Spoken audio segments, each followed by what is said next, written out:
ऐकावी शिवभक्तांनो शिवामुठीची सोमवारची कहाणी। नमस्कार मंडळी, मी शीतल आणि तुम्ही पाहताय दिल्लीकर मराठी। सर्वांनी ही कहाणी शेवटपर्यंत ऐका आणि कमेंट्समध्ये ओम नमः शिवाय अवश्य लिहा। चला तर मग या कहाणीला सुरुवात करते।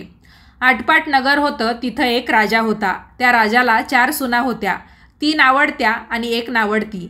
आवडत्या सुनांचा तो चांगला प्रतिपाळ करी। नावडतीला जेवायला उष्ट, नेसायला जाडं भरडं आणि राहायला गुरांचं बेडं दिलं। गुराख्याचं काम दिलं। पुढे श्रावणाचा महिना आला, पहिला सोमवार आला। नावडती राणी गेली, नागकन्या देवकन्या त्यांची हिची भेट झाली। बाई बाई कोठे जाता? महादेवांच्या देवळी जातो, शिवामूठ वाहतो। यानं काय होतं? भरताराची भक्ती होते, इच्छित कार्य सिद्धीस जातं। मुलं बाळं होतात, नावडती माणसं आवडती होतात, वडील मनुष्यांपासून सुखप्राप्ती होते। त्यांनी तिला विचारलं, तू कोणाची कोण? ती म्हणते, मी राजाची सून, तुमच्याबरोबर येते। त्यांच्याबरोबर ती देवळात गेली। नागकन्या देवकन्या वसा वसू लागल्या। नावडती म्हणाली, काय ग बायांनो, तुम्ही कोणता वसा वसता आहात? तर त्या म्हणाल्या, आम्ही शिवामुठीचा वसा वसतो। त्या व्रताला काय करावं?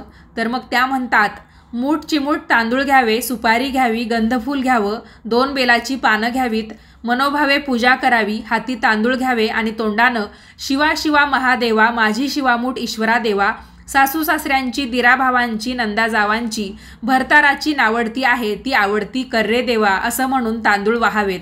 संध्याकाळपर्यंत उपवास करावा, उष्टे माष्टे खाऊ नको, दिवसा निजू नको। उपवास नाही निभावला तर दूध प्यावं, संध्याकाळी आंघोळ करावी, देवाला बेल वाहावा आणि मुकाट्यानं जेवण करावं। हा वसा 5 वर्षे करावा।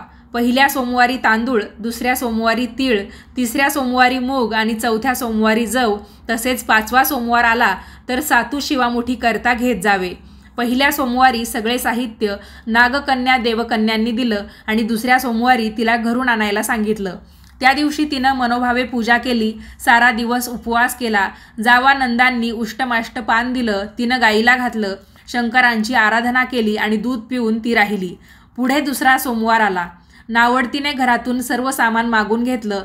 पुढे रानात जाऊन तिने नागकन्यांबरोबर मनोभावे पूजा केली।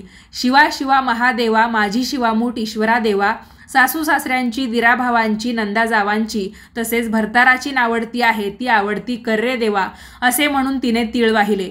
सारा दिवस उपवास केला। संध्याकाळी सासऱ्यानं विचारलं, तुझा देव कुठे आहे? नावडतीनं उत्तर दिलं, माझा देव फार लांब आहे, वाटा कठीण आहेत, काटेकुटे आहेत, साप वाघ आहेत, तेथे माझा देव आहे। पुढे तिसरा सोमवार आला। पूजेचे सामान घेतले, देवाला जाऊ लागली। घरची माणसं मागे चालली। नावडते, तुझा देव दाखव म्हणू लागली। नावडतीला रोजचा सराव होताच, तिला काही वाटलं नाही। यांना भरपूर काटेकुटे लागले। नावडतीची दया आली। आजपर्यंत रानात कशी येत असेल कोण जाणे। नावडतीला चिंता पडली। देवाची प्रार्थना केली, देवाला तिची करुणा आली। नागकन्या ह्या सहवर्तमान देऊळ सुवर्णाचं झालं। रत्नजडिताचे खांब झाले, हांड्या झुमरे लागली, स्वयंभू महादेवाची पिंडी झाली। सगळ्यांनी देवाचं दर्शन घेतलं। नावडती पूजा करू लागली, गंधफूल वाहू लागली। नंतर पूर्वीसारखीच प्रार्थना करून तिने शिवाला मूग वाहिले। राजाला मोठा आनंद झाला। नावडतीवरचे प्रेम वाढले। दागिने लेवायला दिले। खुंटीवर पागोटे ठेवून राजा तळे पाहायला गेला। नावडतीची पूजा झाल्यावर सगळी माणसं बाहेर आली। इकडे देऊळ अदृश्य झालं। राजा परत आला, पागोटे आणायला देवळाकडे गेला। तो तेथे एक लहान देऊळ आहे, तेथे एक पिंडी होती, वर आपण केलेली पूजा होती। जवळ खुंटीवर पागोटे होते। तेव्हा आत्यांनी सुनेला विचारलं, हे असं कसं झालं? माझ्या गरीबाचा हाच देव, मी देवाची प्रार्थना केली, त्याने तुम्हाला दर्शन दिलं। सुनेमुळे देव भेटला म्हणून पालखीत घालून तिला घरी आणली। नावडती होती ती आता आवडती झाली। जसा तिला शंकर प्रसन्न झाला तसा तुम्हाला आम्हाला हो। ही 60 उत्तरांची कहाणी 5 उत्तरी सुफळ संपूर्ण। तर मंडळी, तुम्हाला ही शिवामुठीची कहाणी कशी वाटली मला कमेंट्स करून नक्की कळवा।